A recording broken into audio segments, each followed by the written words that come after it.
ते जे तुमची कारची स्टाईल आहे, तुम्ही कारमध्ये बसतात आणि तो संवाद साधतात ऑडियन्स सोबत.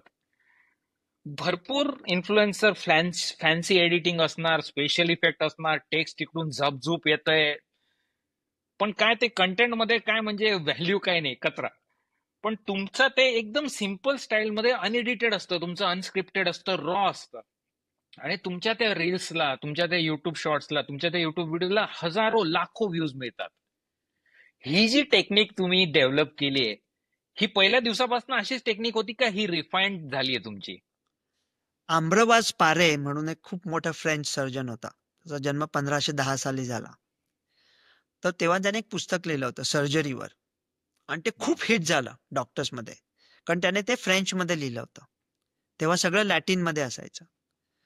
तर त्याला एका सभेत सत्कार होता तेव्हा विचारलं, की आणि तिकडचे सत्कार तेव्हा पण पटकन व्हायचे. आपल्यासारखं नाही फुल ना फुलाची पाकळी, बाबासाहेब, तात्यासाहेब. माझ्या एवढं डोक्यात जातं ना ते सगळं. ते संपतच नाही कधी आपलं कार्यक्रम चालूच होत नाही कधी.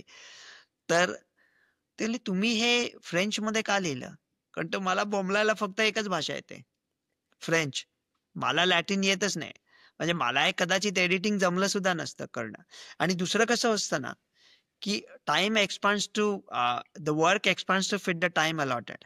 त्याच्यामुळे तुम्ही लवली. म्हणालात येस. मला हे 5 मिनिटात करायचंय. 5च मिनिटं आहेत माझ्याकडे. मग जसा होईल तसा व्हिडिओ म्हणजे मग तो जबरदस्ती होऊन जातो व्हिडिओ. आणि कधी-कधी काय होतं ना, मी एक कोविशिल्डवर व्हिडिओ बनवला होता. आमच्या मुलाला ह्याला सोडायला जायचं होतं हॉस्टेलवर. तर त्याचे पॅकिंग चालू होतं. मला ना लहानपणापासून असं खूप भीती वाटते, की कसं काम चालू असेल, की आपल्याला कोणीतरी काम सांगेल म्हणून. म्हणजे इंडियामध्ये असतं ना आणि ते एक माझं ठरलं होतं. कुठल्या मोठ्या माणसाने काम सांगितलं, तर स्वच्छ कपडे घालून प्रामाणिकपणे ते काम असं करायचं, की आयुष्यात त्या माणसाची तुम्हाला दुसरं काम सांगायची हिंमत होता कामा नये.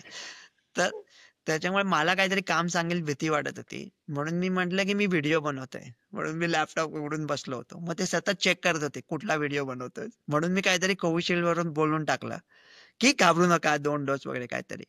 तर आम्ही त्या मुलाला सोडून 15 मैलावर होतं. ते सोडून येईपर्यंत त्याला 18,000 फॉरवर्ड्स होते. म्हणजे ते मी असंच वाव. म्हणून बनवलं होतं आणि ते एकदम जसं आपण गप्पा मारतो, तसं होऊन गेलं.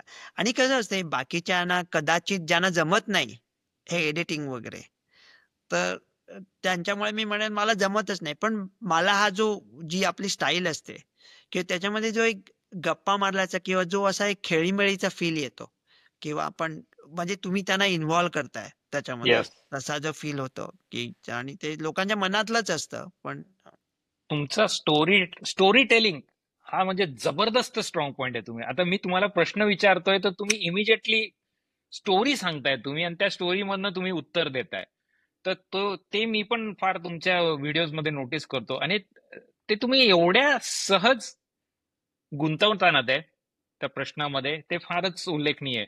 तर आता तुमचं फिल्म मेकिंग करिअर, ते अमेरिकेत सुरुवात झाली त्याची, का तुम्ही कॉलेज वगैरे मध्ये थोडंफार व्हिडिओ शूट वगैरे कॉलेजमध्ये झाले? आम्ही हे स्केच, स्ट्रीट प्ले वगैरे करायचो. राईट. हां. हा.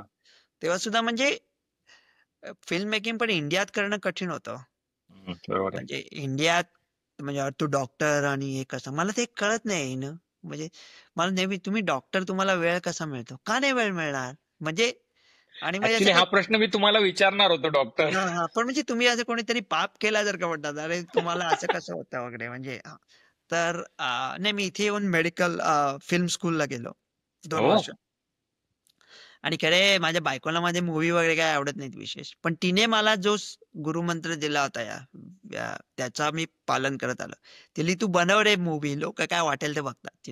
तर त्याच्यामुळे हे व्हिडिओ बघून आपल्याला कळत आलंच असेल, की राइट. म्हणजे तसं तुम्ही YouTubeवर बघितलं, तर लोकं काय म्हणजे मी एक माझा व्हिडिओ टाकला होता, कुठल्यातरी महत्त्वाच्या हेल्थ प्रश्नावर आणि मी काय बघत होतो किती व्ह्यूज आले वगैरे. त्याच्या शेजारीच एक व्हिडिओ होता. आता त्या व्हिडिओशी मी कशी कम्पीट करू मला कळत नाही. त्या व्हिडिओमध्ये असं होतं, की एक रिक्षावाला होता. त्याचा मृत्यू झाला. हं. पण मृत्यू झाल्यानंतर सुद्धा 6 वर्ष तो रिक्षा चालवत होता. आणि त्याच्या बायकोचा त्याने एकदा फोन नाही घेतला. म्हणून बायकोने रागारागाने पोलिसला फोन केला आणि त्याचं लायसन्स जप्त झालं. आता ह्या व्हिडिओ बरोबर हा रवी गोडसे कसं कम्पीट करणार? तुम्ही सांगा ना मला. म्हणजे मी म्हणतो ना, टायटलमध्ये सगळं असतं. हा. म्हणजे खूप. गुलाबरावांच्या लग्नात कुत्र्याने वाजवली शहनाई, असा जर का तुम्ही हा टाकला त्याला थंबनेल, तर ते लोक क्लिक करून बघणारच ना, की कुत्र्याने काय वाजवले, कधी वाजवलं, कशाला वाजवलं,